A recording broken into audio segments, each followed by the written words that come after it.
Okay, I had a question about the grip I use for my drumsticks. I thought it was really strange on some of the videos that I've posted of me drumming. It was taught to me by a good friend, Alan LaCalla, great drummer locally here.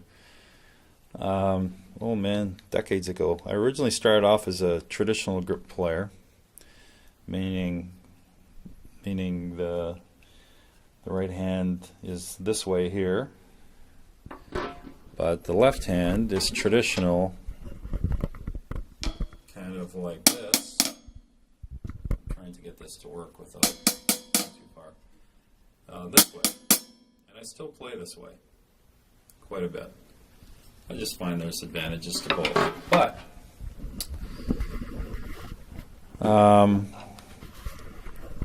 they saw my playing, and where they saw I was just using fingers and couldn't understand how that actually worked without losing the stick in that. Well, let me tell you, it took a long time to get the hang of.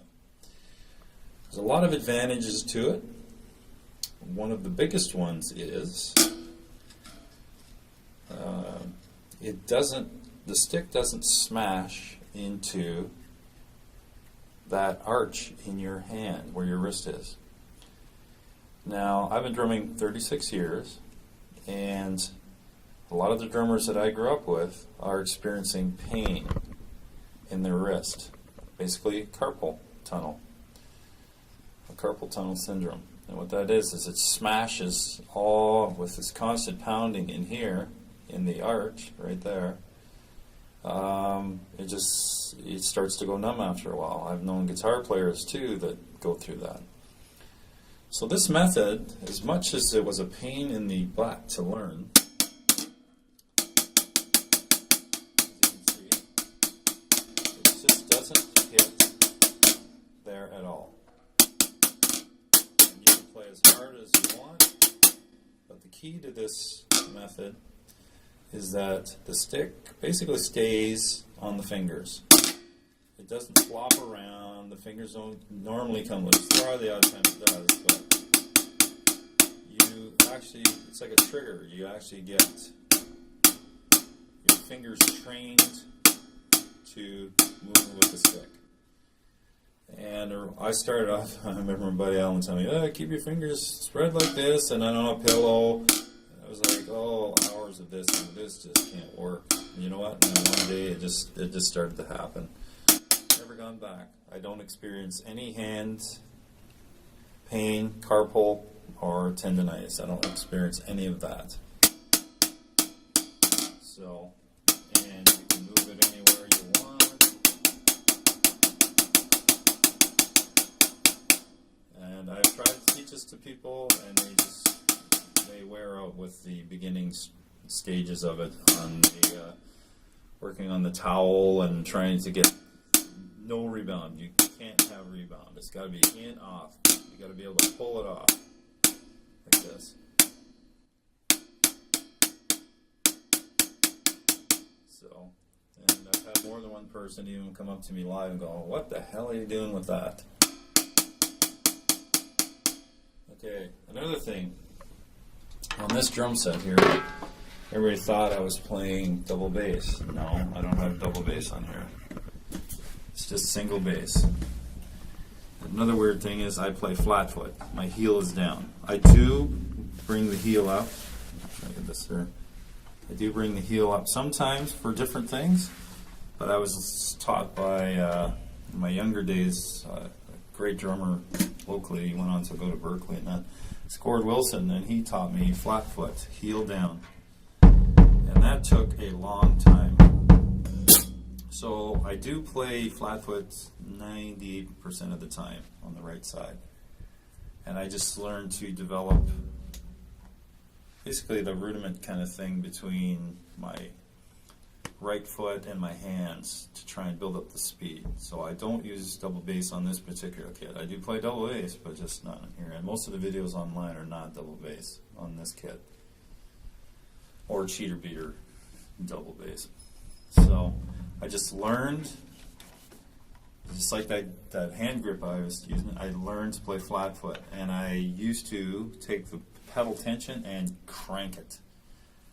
And I would do all the exercises slow. So my teacher Gordon taught me, as you can see in some of the videos that I do for warm-ups and stuff, and just trains the main shin here to get used to the tension. Right? You can't do it fast because you end up hurting yourself. You just do it slow and get used to getting a good solid pound on there, so it doesn't rattle, vibrate here, right? It's like this. You can see like a little bit of vibration like that. That's what happens when most people play flat foot. People like to play with their heel up because it transfers the weight so the beater digs deep into the head. You get that thud, dead sound. You know, great drummers have played that way for decades. But flat foot players have to develop differently because they don't want to hit and have a vibration there, because it will, because the beater wants to come back. You've really got, the only resistance you have is basically your shin muscle trying to hold the head on there, not the whole weight of your leg. I don't know if that makes sense to you, but so I've learned flat foot. So the advantage of playing flat foot is you get tremendous speed. You actually get some control because you're not using your whole body weight. You're not up like riding a bicycle with your leg. Your leg is not moving. If you watch some of the videos, my leg, you can hardly see my leg moving. I think that's what brought on the questions like, oh, what are you using to play the bass drums, eh? So, like, what technique? So that's what it is. I've played like that since the very beginning. I learned to go up on my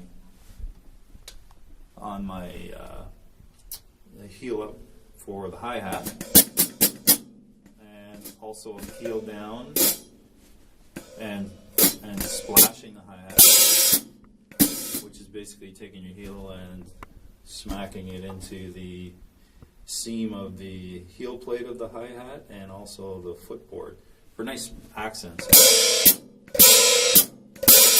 That's with no hand, that's just using your foot. But for the most part, I'll play flat foot during most of the grooves. If I'm pulsing the hi-hat, I do a combination. You know, I'm up on heel up right now. Splash the heel down for an accent.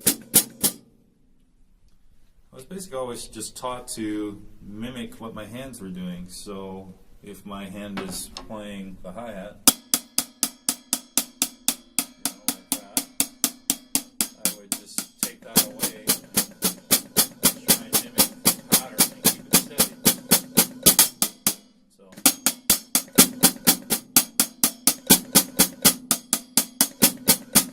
same with the bass drum, you know, basically. And try and mimic the notes and just build up your speeds. Just warm-up exercises. I mean, there's 1,000 different ways from 1,000 different drummers, but that's just the way I use it. So for those who asked about the weird stick method I use and the bass drum foot, that's basically it. You just watch the videos and you can see how I use it.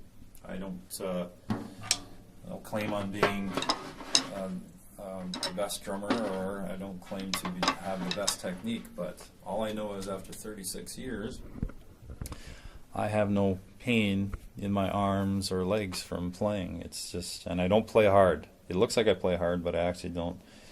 With this stick method, with this method here, you get a good whip for not a rebound, but a rim shot. It's great. So it works. It just took probably 2 years to get the hang of. But I thank my buddy Alan for that.